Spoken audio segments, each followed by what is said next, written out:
Welcome back to Storytime with Sean. These stories are about a grandma who handles entitled people with wheelchairs, knee braces, crutches, and epic comebacks. Story 1 is titled Idiots in the Airport. I was asked to post more of my interactions with Karens and Kevins. This happened a few years ago at the airport. I was on my way back from seeing my daughter, son-in-law, and meeting my granddaughter for the first time, where they live in the sticker patch of the western US. Mind you, I was on crutches as I had fractured my ankle in an accident the 2 days before I left home. Styling and profiling in a purple cast, which was a little hard to miss, or so I thought. I was in an airport wheelchair being pushed by one of the staff when we were stopped by a Karen looking for her terminal. Now, we'd been stopped a couple times already and it wasn't a huge deal. He'd give directions and we'd be back on our way to the terminal I needed to be at. Karen, however, wanted him to escort her to her destination. He told her he would get me where I needed to be and would come back and help her if she was still lost. Karen was having none of this. She looked down at me like I bathed in 100% grade A skunk pee, then told him she required more help than I did and demanded that I get up and walk because she was tired and needed a rest while he took her to her terminal. I am sitting in this wheelchair, my purse looped around my neck, my carry-on between my feet, and desperately trying not to trip anyone with my crutches, wearing a vivid purple cast on my ankle. The attendant is trying to be polite, then she proceeds to grab my arm and try to pull me out of the seat. I'm the type that doesn't like being touched by strangers, ever. I look her in the eye and tell her that since my hands are full and my foot is broken, that gives me no choice but to bite her if she doesn't keep her mitts to herself. She jerks her hand back, and I honestly thought this walking canker sore was going to swoon. The attendant takes the opportunity to push me through the crowd and towards my destination yet again, giggling as he goes. We get along about another 200 feet and suddenly this little humanoid, about 4 years old, runs in front of me trying to get in my lap. We stop yet again and I'm trying to tell this kid that no, he can't ride on me. I'm in a hurry. Oh my Lanta, if I'm lying, I'm dying. He proceeds to throw himself on the ground in front of us, flailing his arms and legs, throwing a tantrum.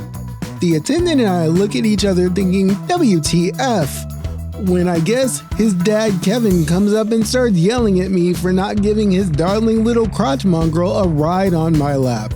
Said crotch mongrel jumps up and runs back to me, trying to climb up again, stepping on my cast to get to my lap. I give out a very loud resounding no, and he backs off of me. By now, my mood has soured completely and I'm not in the slightest mind to humor anyone, let alone some F-nugget trying to jump down my throat because this kid doesn't get told no enough. I lean back and ask the attendant to start pushing before I clean Kevin's clock with my crutch and require bail money.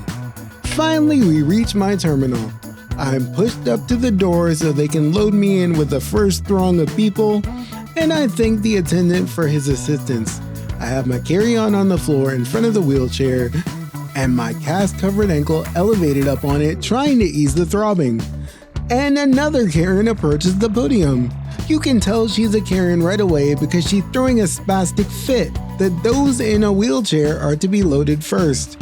She paid good money to be loaded in the first group, and she insists that she wants a front window seat. The door attendant tells her that it is protocol and that she will be in the first group that's ambulatory after the disabled people are in their seats.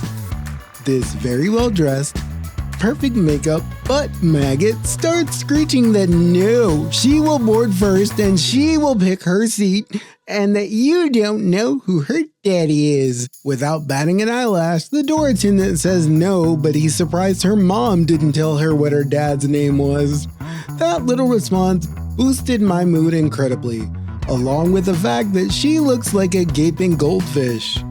We proceed to start getting loaded onto the plane. The lady who was sitting next to me in another wheelchair leans over and whispers that she didn't care where they seated her, but now she really wants to sit in a front window seat. I whispered back that I'm glad there's two because I want the other one.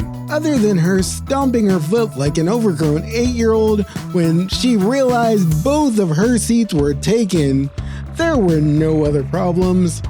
It did help that our flight attendant was the one who went viral a few years ago, who wanted everyone to pretend like they were paying attention. I did get a selfie with her. So much to unpack here. That was like crazy people bingo. You have some crappy parenting, some entitled 4-year-olds with no home training, and 3 crazy people who think the world revolves around them. But the grandma of the story handled it like a boss.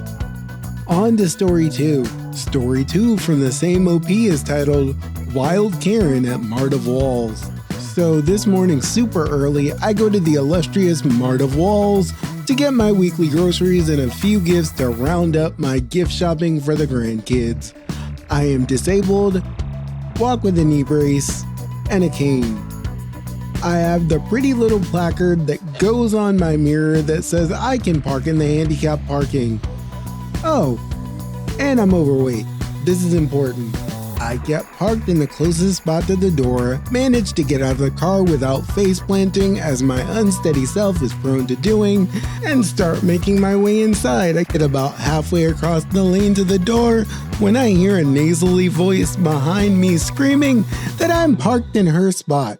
I glance over my shoulder and behold, a Karen in all her glory. Blonde soccer mom hairstyle, too much makeup for 6 a.m., and a nasty scowl staring at me. I toss up a wave and keep moving. I hear her again screaming at me that I'm not disabled, just fat, and to get myself back to my vehicle and move, because I'm in her spot, or she's calling the police. Now folks, I hadn't gotten nearly enough caffeine in my system just yet to deal with a psycho screaming demon at sunrise.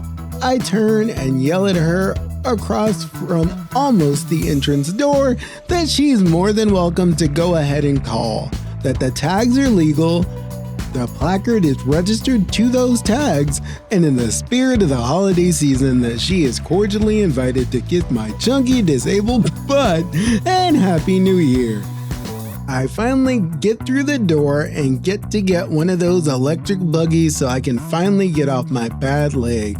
I'm met by the designated greeter happy people that stands by the door. She asks if I'm needing any help with the blonde irritation with feet outside. I tell her it's nothing a can of Raid or some duct tape can't cure. And I go on my merry way trying to locate everything on my list. If anyone has the Grinch's phone number, tell him I found his sister. Okay, this story was hilarious. It took me so many times to get through that last slide where you have me laughing. That's the best of it. This story was so funny.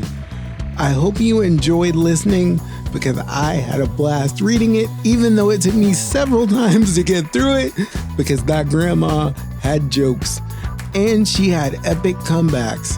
If you enjoyed these stories as much as I did, please come back, like, share, and subscribe. Leave a comment so we can grow our community. And by now, YouTube might be giving you some other options for some of my other videos. So, like I always say, if you're looking for a rabbit hole to fall down while you're on YouTube, start here. Thanks for stopping by. I'll be here next time, and we'll see you again at Storytime with Sean. Have a great one. See you later.